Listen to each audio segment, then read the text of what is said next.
అయితే ఎన్ని అడ్డంకులు సృష్టించినా బంగారుపాళ్యంలో జగన్ పర్యటన కొనసాగుతుంది అంటున్నారు మాజీ ఎమ్మెల్యే భూమన కరుణాకర్ రెడ్డి. అయితే ఆ వ్యాఖ్యలకు కౌంటర్ ఇచ్చారు మంత్రి అచ్చెన్నాయుడు.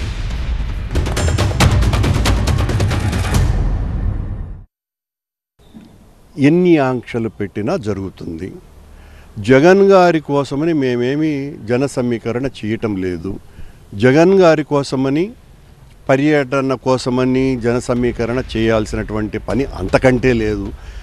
ఈ దేశంలో అత్యంత ప్రజాదరణ కలిగినటువంటి నాయకులలో మొట్టమొదటి వరుసలలో ఉండే వ్యక్తులలో జగన్మోహన్ రెడ్డి గారు ఒకరు. మేము ఎప్పుడు అడ్డు పెట్టలేదే. వెళ్ళేటప్పుడు రైతులను తీసుకెళ్ళి పలకరించు.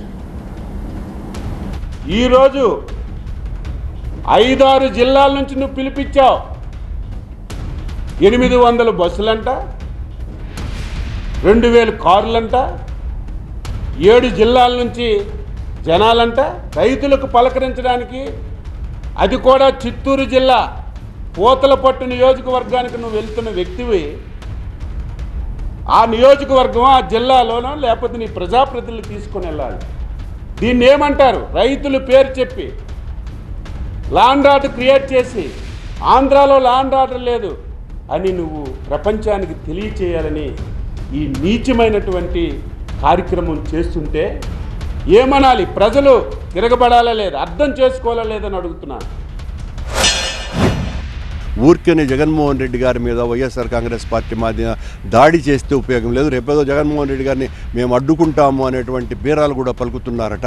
ప్రశ్నించటం మాకు కావాలి, సమాధానం మేము ఇస్తాము.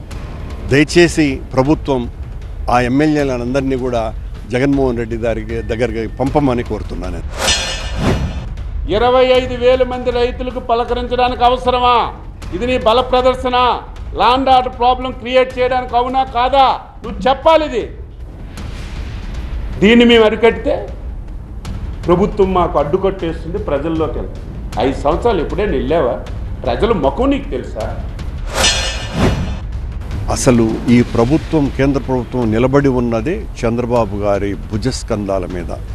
ఇంత బలమైనటువంటి చంద్రబాబు గారు తన సొంత నియోజకవర్గంలోని మామిడి రైతుల యొక్క తీరని ఆవేదన తీర్చకపోగా ఆ పల్ప్ ఫ్యాక్టరీ యజమానులందరినీ కూడా సీరియస్గా వార్న్ చేసి మీరు ఖచ్చితంగా ఈ రేటుకు కొనాలి అని చెప్పటం ఒకటి, కొనించటమే కాకుండా తను ఇవ్వవలసినటువంటి మద్దతు ధర కేవలం 4 రూపాయలండి.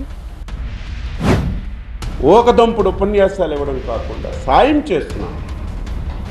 కోకోకు చేసాం, మిర్చి జీవో తీసుకొచ్చాం, బర్లీ పొగాకు కొంటున్నాం. ఈరోజు మామిడికి 4 రూపాయలు ఇస్తున్నాం. ఈరోజు జీవో మీరు తేలేదు, ఫెయిల్ అయ్యారంట. అది మా ఇష్టం, కేంద్రానికి అడిగాం. దీనివల్ల రైతుకు నష్టం లేదు.